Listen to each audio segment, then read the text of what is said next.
Bom, a nossa conversa começou numa discussão a respeito de estilos de cerveja. Então, muito se utiliza a guia de estilos hoje em dia para se falar a respeito do sabor, do aroma, das características sensoriais que a cerveja tem.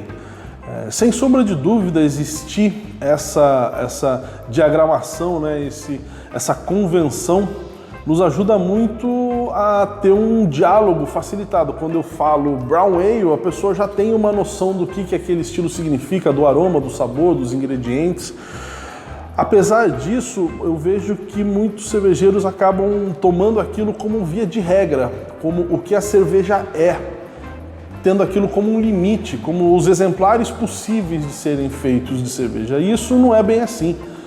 A cerveja é infinita, se a gente for pensar só nos ingredientes principais, no malte, no lúpulo, na levedura e a água que você utiliza, o número de combinações possíveis é infinita, pela variedade de lúpulos que existem, pela variedade de tipos de malte que existe, as diferentes proporções que você pode combinar de uso disso, as muitas cepas de leveduras cervejeiras que a gente pode usar, tudo isso vai interagir entre si e criar diferentes padrões. Então muita gente se esquece que o ponto inicial de partida dessa história dos estilos de cerveja foi desenhado muito mais para criar uma sistemática de concursos.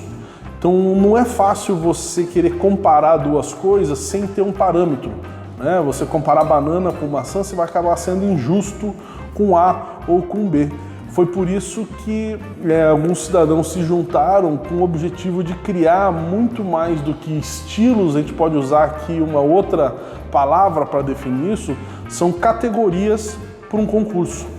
Consequentemente, você determina especificamente cada categoria daquela, qual é o nome do estilo e quais são as características desejáveis. Então você cria esse padrão e a partir daquilo as inscrições no concurso serão comparadas baseadas nesse padrão. Quem atingir com maior excelência as características desejáveis desse padrão vai ter uma pontuação mais alta. Com isso, a sistemática faz sentido. Você pode defender por que essa ganhou o concurso e não aquela, sendo que aquela está mais assim, essa está mais assado, quem que manda naquilo e tal, né?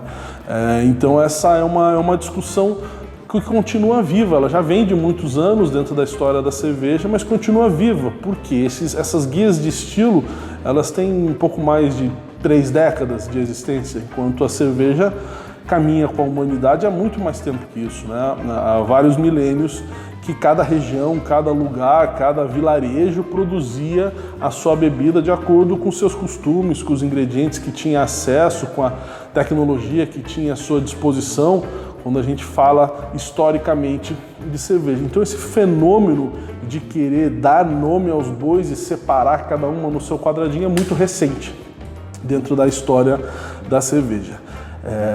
Essa construção ela foi feita principalmente baseada em relatos e escritos de diversos pesquisadores dessas bebidas. Um dos mais proeminentes, mais conhecidos é o Michael Jackson, não o cantor, mas um jornalista, escritor canadense que pesquisava bebidas à base de malte, tanto uísque quanto cerveja, e viajava e ele tinha uma escrita muito rica, muito floreada de todos os detalhes de aroma e sabor e também a respeito do local, dos costumes daquela região, do tipo de matéria-prima utilizada. Então ele já fez um grande compêndio nas suas diversas publicações a respeito do que ele encontrava nos diversos países, nas diversas regiões que ele visitava. Então foi juntado a esses vários materiais, não só desse autor, mas de outros autores também, e colocado aquilo tudo numa mesa e vamos criar esse grande quadro dos estilos de ale, os estilos de lager, as cervejas mais claras, mais escuras. Nesse momento existem até algumas curiosidades de estilos que foram ressuscitados. Um dos grandes exemplos de estilos que foi ressuscitado pela criação da guia de estilos foi Porter. Naquela época, década de 70, 80, praticamente nenhuma cervejaria no mundo mais produzia Porter há muito tempo. Então não existiam exemplos de Porter.